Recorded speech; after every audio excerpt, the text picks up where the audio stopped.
I think that dreams and ambitions are really aimed at young people. People are like, what do you want to be? What do you want to do with your life? But actually, as Bernard says, sometimes people achieve their dreams because of their age and not in spite of it. And so I think I would love readers to take from the novel that they can do it, whatever that quiet ambition is.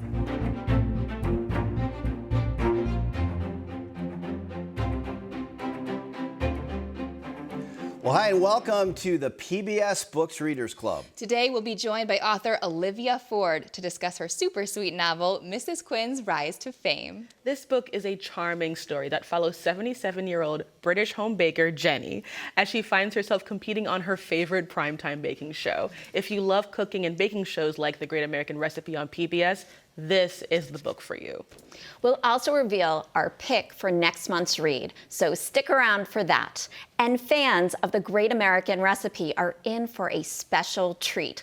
After our conversation with author Olivia Ford, we'll sit down with show host Alejandra Ramos to give a little behind-the-scenes look at the making of the program. So exciting. We are definitely excited for that. Hi, Fred Nahat here with Lauren Smith. Also joining us, Heather Marie Montilla, our resident librarian and PBS Books National Director. And of course, Princess Weeks, the award-winning video essayist and author that levels up our book club with that valuable master's degree in literary theater, for we are so grateful. Yeah, thank goodness for you. Thank you. Thank you for having me. Of course, the most important person in this book club is you. We want you to share all your thoughts in the comments as we go along today, and we hope you'll join the PBS Books Readers Club Facebook group to find and share book recommendations. And please make sure to share this event. Do that right now. Friends, do not let friends miss out on great books. Well, speaking of friends, welcome back, everyone. What did we think of Mrs. Quinn's Rise to Fame?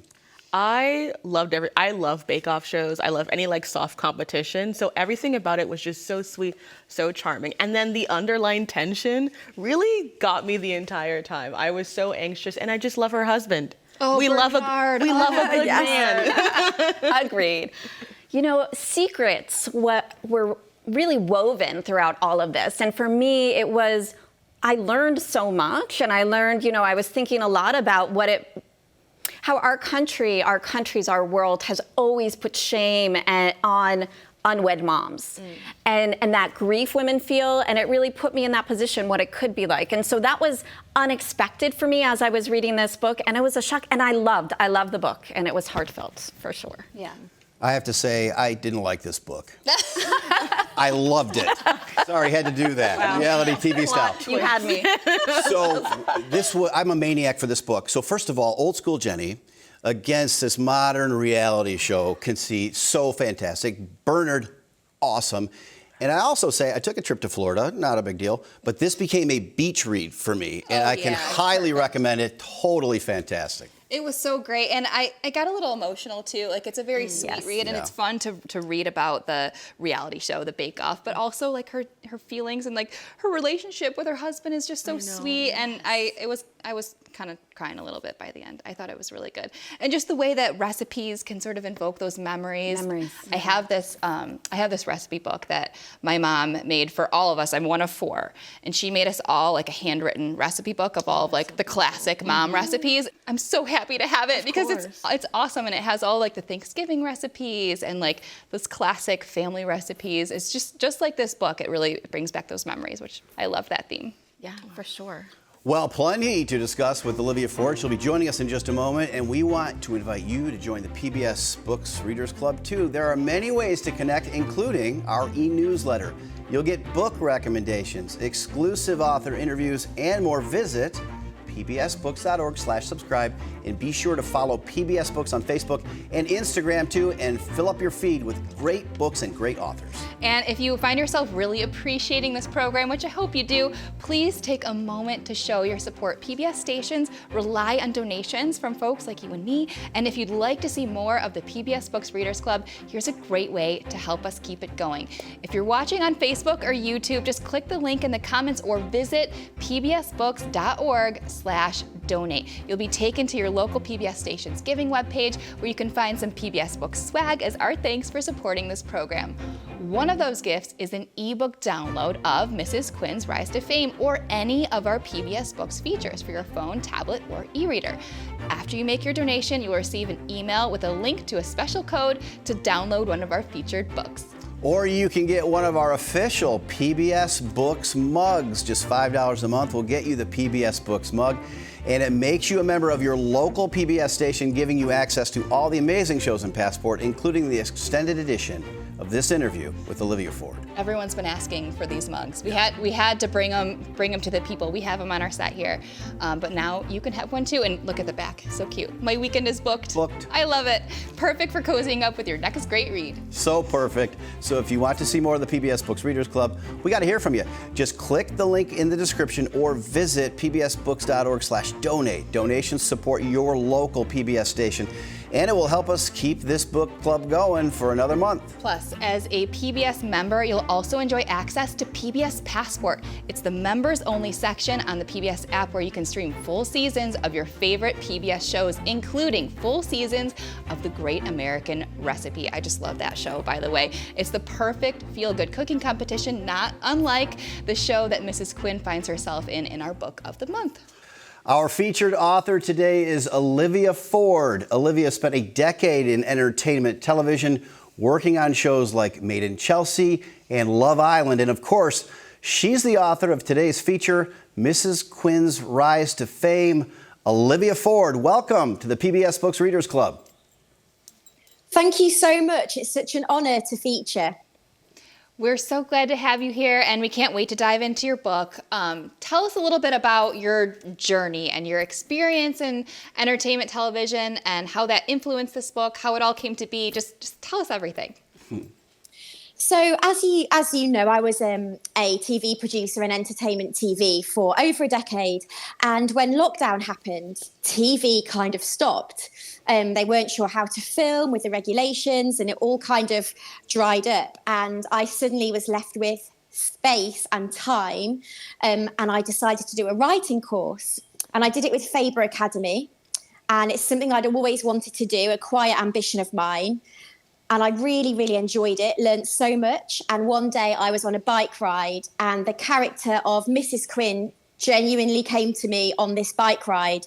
And I knew I had to write the book. Well, this book starts with an important question. Mrs. Quinn, 77 years old, she questions her greatest life's ambition. Now, we already have heard one of your quiet ambitions, but what is your greatest ambition? Completely honestly, my greatest ambition was to write a book. Good setup. Thanks, guys. And honestly, as I was writing the novel, Britain Bakes for Mrs. Quinn was writing a book for me. So all those feelings I was feeling, I could put into sort of Mrs. Quinn. Now, my greatest ambition is to write a second book. And that's actually even harder. One of the best descriptions I've ever heard about a great book is that all the characters are like your new friends, and to the exclusion of your old friends and your family, you can't wait to get back to them in the book. This was this book for me. Talk about the characters like Jenny and Bernard and even Poppy. It's like they come to life for us. Immediately we know them and we love them. Oh, I'm so glad you felt like that. Because Jenny and Bernard were largely inspired by my own grandparents. I'm super close to them. They live in our house, so in my parents' house. So we all lived together. They looked after me so much as a child. So I've always felt so close to them. So much of Jenny and Bernard is like my grandparents. However, they are also their own people. They aren't a copy of my grandparents. So I recently heard my favourite author, Joanna Glenn, talking about this. And as an author, it's like everyone you've ever met and every experience you've ever had jumbles up in your head. And then you channel little pieces of it that you didn't even know were in there into these people, which is what makes them feel real. So I think all these characters are a jumble of thousands of different people that I've met. But I would say the driving and inspiration for Jenny and Bernard is my grandparents. That's really sweet. That's I so love that. sweet. Oh, Yeah. I love that. All of the flashbacks were really emotional. And even though I was so engrossed in the baking, I also wanted to go back and almost take care of tiny Jenny and punch that dude in the face. How did you, when you were outlining the book, know how much of the flashbacks you wanted to include? And how did you balance that out with the main timeline of the baking? So, as you will know, books come over many drafts, and the first draft didn't have many flashbacks in. So it was all present day. And then once, spoiler alert, but once she was on Britain Bakes, then there started being some flashbacks, but sort of more thoughts than flashbacks. And it was my agent, Lucy, who is brilliant, who said, I think we need here some more flashbacks. I want to know more about Jenny when she was younger and what happened to her before the big secret. And so then I went and sort of had a look at the book, and it became a dual timeline. So it became two stories alongside each other. So I would say that balancing that out was something that came over time, and writing the book was a real journey to get those two timelines correct. I think the dramatic tension comes from the fact that you really care about Jenny. Mm-hmm. I think there would be no dramatic tension if I just wrote about a lady that went on Britain Bakes. But because you've got that flashback and you really invest in Jenny and her life and her story, and I really worked hard on those motivations of what she was lacking in her life and the pain that she carried. And I think it's that background to her character that creates the dramatic tension almost rather than the show itself. Right. It's funny that you're talking about care, because in your book you write, to want something is to make yourself vulnerable to losing it. This theme, you weave it into the fabric of your story. Why was this so important for you to include? And what is something in your own life that makes you vulnerable? Well, this is something I thought a great deal about, because my grandparents obviously were the starting point of the inspiration between the relationship between Jenny and Bernard Quinn. And I have this fear of one of them losing the other, because they've been together they've been married 63 years and they've been together even longer. So the idea of my grandparents without each other really scares me. So that was the starting point. So that's a big question in the book, and it's something that I kind of learned a lot about through writing it, if that makes sense. Mm-hmm. Yeah. And something, I mean, I'd say the biggest example of something that I've made myself vulnerable to is I've recently had a baby. Congratulations. Thank you. And whilst she is absolutely everything, it is literally like wearing your heart on the outside of your body. And whenever anything happens to her or she's sad, I feel it so much. So I think you get this absolutely beautiful human, but then you also get this whole load of worry. Yeah, can definitely relate to that. And your book is so much about food and recipes and the emotions that they can bring. I know in my family we have the most amazing pumpkin pie recipe. It's from my great Aunt Peg. It's in her own handwriting. She's no longer with us. And so it's so special to be able to bring it out every Thanksgiving. Talk to us a little bit about this theme of nostalgia and the memories that come along with recipes and food. I'm so glad it made you think of your own family recipes, by the way, because that's what I really hope readers would do. And I would love the recipe, please. It's really good. But yeah, so this was another huge inspiration, was family recipes, not necessarily really complicated ones that, would be on a baking show, but ones that are really sentimental. And we've got lots in our family, but one of them that springs to mind is my paternal grandmother. She passed away years ago now, but she passed down this recipe for Grandma Audrey's chocolate crispy cakes, and they are in the novel. And the recipe is written in her handwriting, and it's kind of scruffy, and it's got blots of butter on it. But we make it every single Easter, and we think of her. And it's as if, as I say in the novel, a little piece of her soul lives in those instructions and in that recipe. And I think a lot of people can relate to how nostalgic recipes can be. Even if it's a birthday cake maybe you had as a child, or some cookies that your grandma made, they often outlive the people who wrote them. Yeah. I'm hoping that our viewers are going to share some of their favorite that'd family be recipes too. so Please many. put your recipes and those memories in the comments. We really want to see that. We've been talking a lot about, first of all, Bernard or Bernard? Okay, well, everyone says it differently, but I say Bernard, and I think it's maybe a UK-US thing. So I'm going to go with your version because it sounds a lot fancier. So Bernard, we love Bernard. What went into making him the choice that he was a steadfast and supportive partner rather than an antagonistic force? So the reason I sort of made Bernard such a wonderful partner to Jenny is because the inspiration, as I mentioned, was my grandparents and their 63-year-long marriage. And I was so interested in exploring this kind of idea of a lifelong love and the complexities and the vulnerabilities that come with having spent a lifetime with someone. So I knew from the beginning that I wanted to write this real great love story and this love that had endured. So it was a starting point. So I never actually considered that Bernard would be an antagonistic force. But also, if I had made Bernard an antagonistic force, I don't think he would have rooted for them as a couple, and The Secret wouldn't have had such impact because you'd think, well, we don't care about what Bernard thinks, whereas because we love care Bernard. about Bernard. Yeah. Amazing. Yeah. We love him. If your grandfather Yes. is like Bernard at all, we love your grandfather. What a catch. Or your He is husband, quite or a your lot like friend, or people who might be sitting here. I don't know what they taught you in that writing class that you took during COVID, but it sure did work. I was telling my friends here, I love how great writers describe people. And Jenny, putting on her lipstick to answer the phone could be my mother. Thank you for bringing back my grandmother in that moment. Wonderful capturing that. How does it feel to just provide so much love and good feeling for someone, just a simple turn of phrase? I'm so thrilled that you picked up on that. It's something that my mum and my granny do. Not necessarily always for the phone, but they always have their lipstick with them. It's like their armor. Always. So we've established that Bernard is a good man.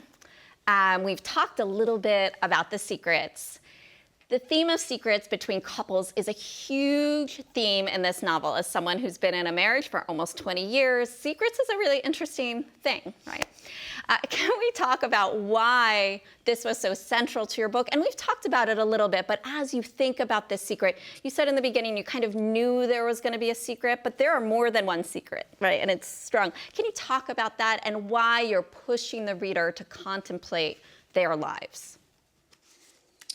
So I'm, by the way, really bad at keeping secrets. I'm so bad at it. Jenny, on the other hand, is really good at keeping secrets.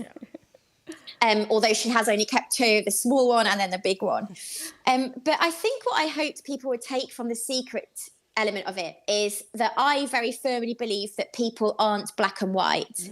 And sometimes people go, oh, well, she kept a secret. In some of the reviews, people are like, oh, she kept a secret from Bernard. Like, that's really bad. He's a really nice person.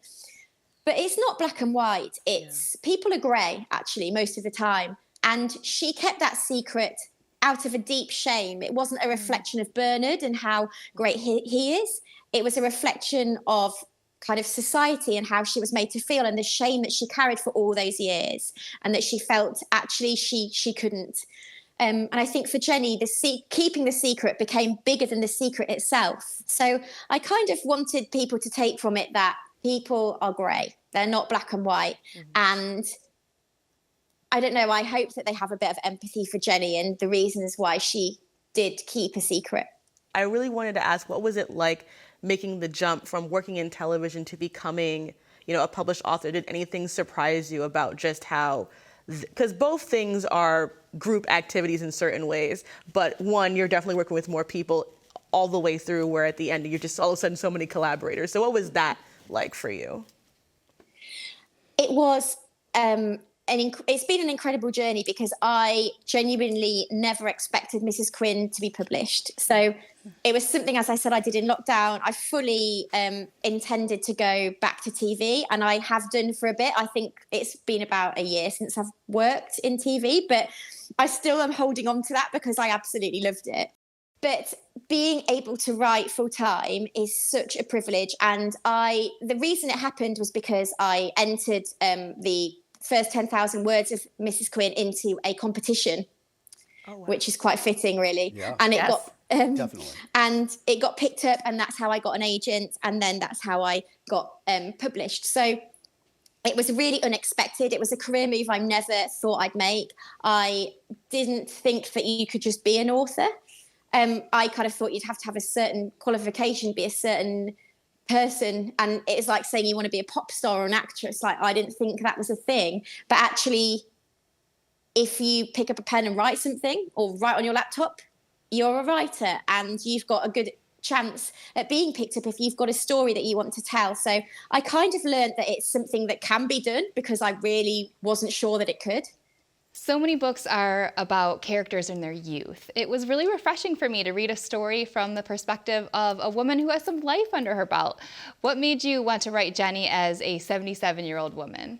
Whenever I tried to write anything as someone a similar age to me, it just was jarring, and I just didn't feel like I wanted to write it. And then I read one of my favourite books, which is The Unlikely Pilgrimage of Harold Fry. And I don't know if you've read that, but it's by Rachel Joyce, and it's about an older man that goes to post a letter one day, but he keeps walking, and there's this huge, amazing story behind it, which I won't go into now. But it gave me the confidence to think, actually, maybe I'll write as someone much older than myself. And immediately the words came, and I just enjoyed it so much more. I think I realised that I actually always had wanted to write as someone older. I don't know if it's the hours and hours that I've spent with my grandparents, but that really helped inform kind of being an older person and how it might feel. But above all, I realised that everyone kind of experiences the same emotions, whether you're 12 or 92. Mm-hmm. I think dreams and ambitions and love and loss are things that we feel at every age. And actually, there's very much a lot of Jenny Quinn in me, I think, and vice versa. So I think actually I realised that you can be any age and feel the same things. But yes, I was very much drawn to writing as an older person because I think that there's so much more to draw on. Olivia, it's been so lovely to talk to you about Mrs. Quinn's rise to fame, so thank you for that. We know our audience wants to learn just a bit more about you as well, if you are up for it. So we've talked about some of your previous lines of work, but did you always know that you were a writer? I always loved writing, and as a child, I was always writing stories. But no, I never thought I would kind of become a writer. And actually, I didn't write for years before I started Mrs. Quinn, because I think I was kind of working in TV and I was a story producer. So there was that story element of my brain was really being used. So I really enjoyed that, and that was kind of consuming me, and I didn't have the time to write or the space to have an idea, really. So obviously it wasn't until lockdown that then I was like, oh, I've got the space here in my brain and I can really focus on pure writing rather than story producing. What's your ideal writing setup? Are you a morning person, a night owl? Do you like to work in an office, which it sounds like you did a lot of this at home, but do you ever go to the coffee shop? How do you mix it up? I do all sorts. I have to say I can't write in the evening. Someone once said, and I don't know who it is and I need to find out, but wake up earlier than your inner critic. Because actually, when I write in the morning, I just don't criticize myself and I'm just like, there we go, that's done. If I write in the afternoon, I'm like, well, this is terrible. Why have I started that? This is an awful idea. And why am I even writing a book? So definitely think there's something in waking up earlier than your inner critic. I also read another thing by author Rebecca Watson, and she said, don't ritualize your writing. By which I think she meant, you know, if you're waiting for the perfect day and the perfect idea and the cup of tea and the office in the garden to write, you'll just never write. And that really kind of helped me when I was in the writing process, because obviously there'd be days where I didn't write much and I was beating myself up about it. And then I just thought, I just need to stop waiting for the perfect scenario and just get on with it. So sometimes it would be in coffee shops, sometimes it would be at home, sometimes it would be on a train, or on holiday. And actually on my honeymoon, I did some writing as well. Awesome. Start of a great marriage. Love it. Yeah. It was actually really nice of him to let me just go and do that. So I think what I learned was actually the best thing to do is just crack on and don't ritualize it too much, but always morning. I gotta take that advice, just crack on, because that's how I feel sometimes when I'm like looking at the blank page, like, what are we gonna do? So exactly. When it comes to reading, do you prefer book, e-reader, or audiobook, or a combination of all of the above? I love actual old-fashioned books because they're so beautiful. And I don't think anything quite compares to words on a page. The e-reader is amazing, especially having had a baby, because so much of my reading now is in the dark because I can't put the light on because it wakes everyone up. So actually the e-reader is really useful. I haven't actually got massively into audiobooks, but I really want to. All right, Olivia, favorite book from your childhood growing up? I'm going to have to go with one that probably everyone says, but truly it was Harry Potter. Classic. I just really enjoyed it, yeah. Yeah. Favorite books you've read in the last year? Yes, so anything by Joanna Glenn. I mentioned her earlier, but she's got 2 books out and a new one coming out very soon. But her books are called The Other Half of Augusta Hope and All My Mothers. And basically, I love books that make me cry. If I've not really been moved by a book, it doesn't make it into my favourites. And I absolutely adored both of those books, and they made me sob. One of them, All My Mothers, I read on a plane, and I actually think people were a bit concerned.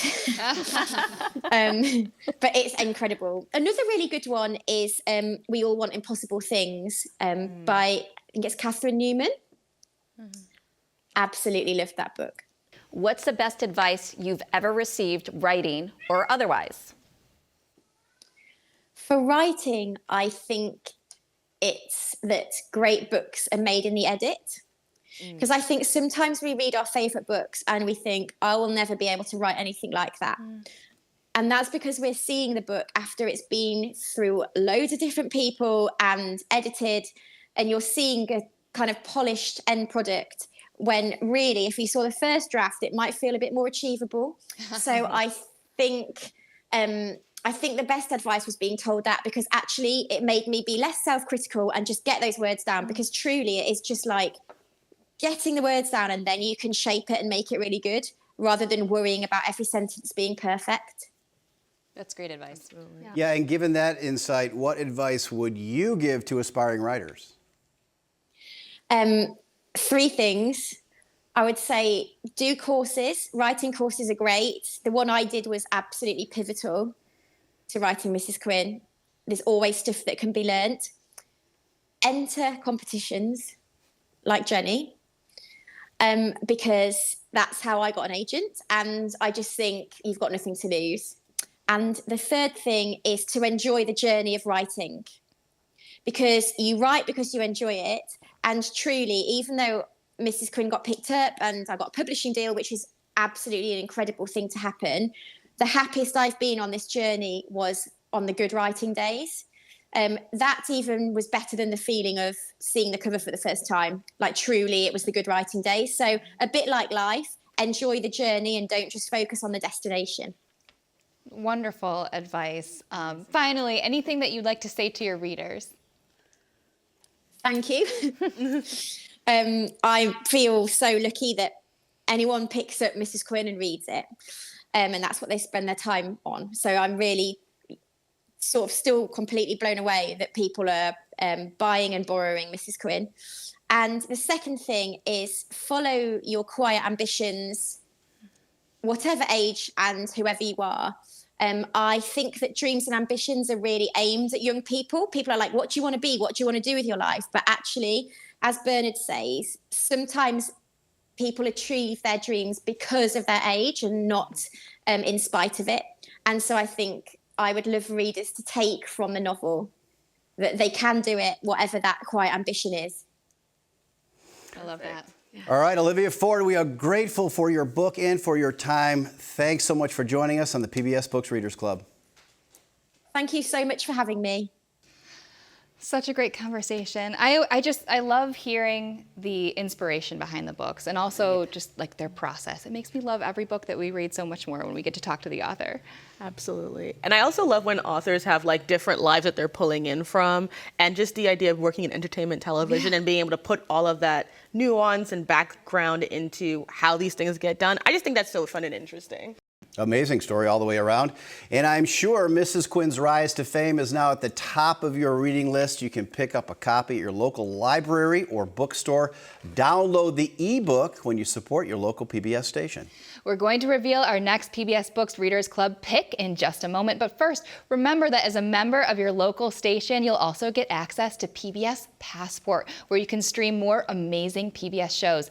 If you loved reading Mrs. Quinn's Rise to Fame, you will definitely enjoy streaming The Great American Recipe, a heartfelt cooking competition that will keep you cozied up for hours. I had a chance to sit down with the show host Alejandro Ramos, and I'm excited to share our conversation. But first, let's take a quick peek at what's happening this season on The Great American Recipe. This season of The Great American Recipe is, I think, the best one yet. That smells good. If you haven't had my lamb chop, we're not friends yet.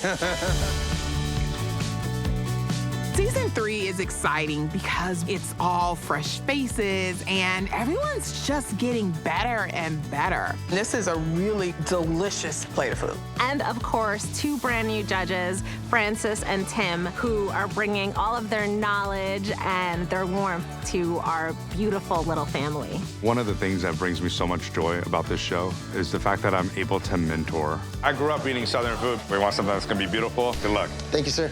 We're not there to cast judgment from on high and tell you, oh, your food was great and yours was bad. We really approach it as, how do we make something wonderful together? Can I have a taste of the corn? Sure. Para mí, un poquito más sal. Sí, necesita más sal. Gracias. Home cooks are now understanding flavor profiles. Their food is delicious, but it also tells a story. We have home cooks from the Northeast, from the Southwest. We have a home cook from Alaska. Hello, chef. What are you making? Alaska sausage. It's made with some reindeer meat. Have a little tasty. I tried reindeer for the first time. I think this was the first time for all of us. That is delicious. America is a country that's built on so many different nationalities. So what I made for you today is oxtail in palm nut stew. It just like warms your heart. And this is my first time trying palm nut. Awesome. Thank you for introducing me. Food really builds bridges between people and culture. This wok looks well loved. Over 50 years. My mom 50 gave it years. to me. You can take all my jewelry away, but do not take my wok. We are a competition show, but we really are celebrating each other along the way. Your food is all part of that American story. The home cooks are on a journey together. You really fall in love with them. Full seasons of The Great American Recipe and so many amazing shows are available to stream on Passport. Just $5 a month makes you a member of your local PBS station. You'll get the PBS Book mug, plus access to all the amazing shows in Passport, including the extended edition of this interview with Olivia Ford. And the official PBS Books mug. Don't forget that. This is new, so we want to make sure you get this. And get your ebook download of Mrs. Quinn's Rise to Fame or any of our featured reads. Just click the link in the description or visit pbsbooks.org/donate and you'll be taken right to your local PBS station's giving page. After you complete your donation, you'll get an email from your station with a special code to download your ebook. Now, every station's donation page is a little different, so you may need to search a little bit to find the PBS Books gifts, but stick with us because your support makes this Readers Club possible. If you're not in a position to donate, you can still help by sharing this video and leaving us a comment, like, or love. Now, Lauren, you had a chance to sit down with Alejandro Ramos, host of the Great American Recipe. So how was it? It was so great. I loved talking with her. I wanted to get a little bit of the inside scoop on how the show is made, so it was really fun to chat with her. Well, we're excited too. Let's take a look. I'm Lauren Smith with the PBS Books Readers Club. Today we are so excited to chat with the host of The Great American Recipe, Alejandra Ramos. Alejandra, thanks so much for joining us. Hi, I'm so happy to be here. Thanks for having me.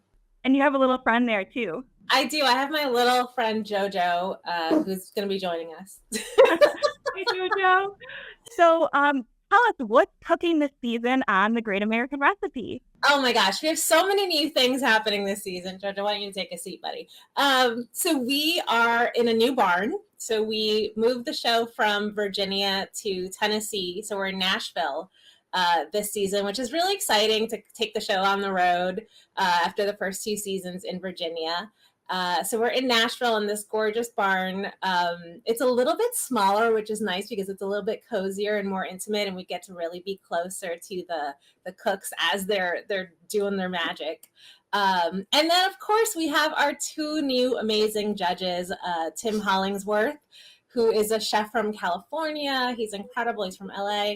And we also have Francis Lam, who is the host of Splendid Table on NPR, and he's a book editor. And they just both bring such great, amazing perspective and warmth and knowledge to our family. And then we've got, of course, Tiffany Derry from Texas is back with us. So it's like a nice, we just kind of mix it up. We have some fresh faces, fresh contestants, a whole new cast of contestants. We have 8 of them this season from all over the country. So it's just really fun. I think it's a really nice way to kind of mix it up a little bit. And I think viewers are going to be really excited. Well, it sounds fabulous. I can't wait to watch. So our book club pick this month is Mrs. Quinn's Rise to Fame. And it follows the story of this 77-year-old woman, Jenny, who finds herself a contestant on her favorite cooking show.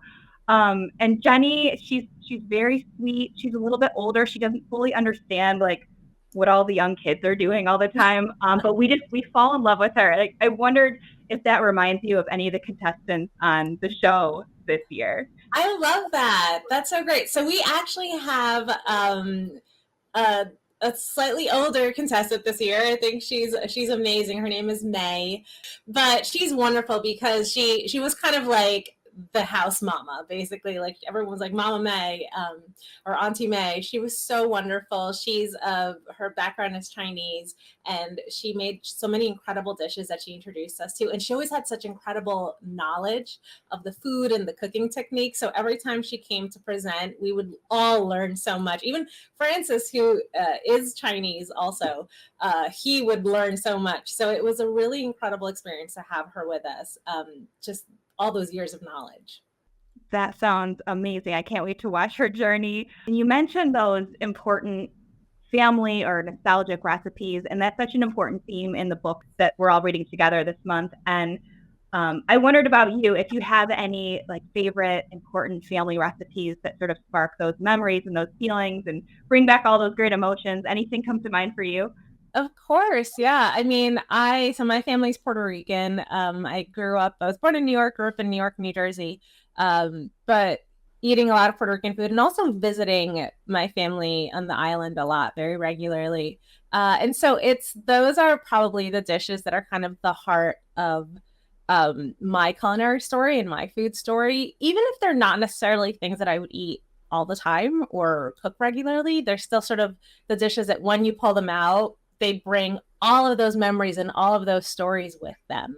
And they also they keep kind of traditions alive, and they keep family members alive. And so it's kind of like, having my grandmother back in the kitchen with me, or having my cousins with me, or if I'm traveling, being away, it's a way of having a taste of home. But some specific dishes would probably be things like pernil, which is a roast pork shoulder that Puerto Ricans serve for Christmas and Thanksgiving. And it's very much like a celebratory dish. Like it's our big feast dish. We actually have a challenge on the show that's always like a holiday or a special celebration dish. And if I were going to be on the show and cooking a dish, that would probably be what I would make for that specific challenge. Oh, that's awesome. I love that. That's really cool. I wanted to ask you, in our book, Mrs. Quinn, Jenny, she makes friends with this much younger contestant, and their friendship is really heartwarming and sweet. I was curious about the relationships and the friendships that form between the contestants. How does that all typically play out? That is actually my favorite part of the show, just seeing the friendships, the relationships that form between all of our cooks. And I think that it really speaks to how special our show is, because it really is just this warm, uplifting, kind of joyful celebration of cooking. And everybody's sharing together. And if you've watched the show, or if you do watch the show, a lot of times there's stories that are very emotional, right? Because sometimes it's stories from someone that passed on, or something from just an emotional moment in one of the cooks' lives. And so it's these very vulnerable times. And so they're all sharing together. And I would always love, like, when someone came up and shared something that was maybe a little bit harder to share, everybody would just sort of like run and hug them and support them, or even just like celebrating joys, right? Like, we had a cook who kept missing the mark a few times, and was feeling a little bit defeated, and finally got that win. And just seeing everybody kind of come in and like just give them the hugs and the support. That's always one of my favorite parts of the show. But actually, speaking of, because we were talking a little bit earlier about May, and she actually bonded really well with Ajo, which is another cook, and who's much younger. And so it is kind of that combination of like sort of the older cook and then the younger one, and they became really good friends. And they're both very short. So they'd always like run and like hold hands. They were both like about the same height. And it was just so sweet to see. And they call each other bestie, like, hey bestie, Aww. You've got this, bestie, and would give each other advice and tips. But I saw a lot of that. Like you saw people pairing off, and you saw people also just kind of knowing when someone needed a little bit of extra support and coming in to help. Yeah, I love that. I love the idea of food bringing different types of people together, and the idea that these are relationships that you would never form in any other circumstance. And the way that this show brings those people together is really charming, and I can't wait to see how that plays out. I want to take you back to your first day on set with The Great American Recipe. Tell us what that experience was like to sort of walk onto the set, get the lay of the land. How are you feeling? Take us back to that moment. Yeah, absolutely. So I love that question. So the first moment, or like my first line, it was literally just me alone in the barn. And my first line at that point was literally just, welcome to The Great American Recipe. I'm your host, Alejandra Ramos. And it was such a great moment of just kind of getting to like introduce myself and sort of represent myself, because I'm usually being introduced. Like on Today's Show or on other programs and things that I do, I'm always being introduced. So that moment of getting to speak for myself and introduce myself, it felt very moving. That's a really moving story. So last question, what would you say is different and special about The Great American Recipe that's unique from other cooking competition shows? I think what sets The Great American Recipe apart from other cooking competitions is the fact that for us, the story is just as, if not more important than everything else. So we understand that food comes within context, right? It's not just ingredients that end up in a dish. It really does have history. And we want to know about that, because like there's a reason why that soup is so delicious to you. And it's because, it was the first soup that your husband made on your first date. And so every time you eat it, it brings you back to that. And for us, it may just be a delicious soup. But once we know that that's the soup that the love of your life first made you, and that you fell in love with him over, that's going to add so much more richness to the story. And we recognize that. We recognize that that's what makes food special. It isn't really just about the taste. And we allow the space for that, so that we can really get the full, complete picture of what our cooks are sharing with us and why those recipes and those stories are so important to them. Well, we can't wait to watch The Great American Recipe on PBS. It's going to be a fabulous season, and I'm sure there's so much for us to enjoy. We can't wait to cozy up with that one. And I want to give you the chance to do your own outro, okay? Because I know the introduction was so important for you on Great American Recipe, so we'll let you do your own outro here. Thank you all for watching. I'm Alejandra Ramos. This has been PBS Books, and I'm so excited for you all to tune in to season 3 of The Great American Recipe on PBS. Fabulous to have you. Thank you so much for joining the PBS Books Readers Club. Great to have you. Thank you. It's super fun.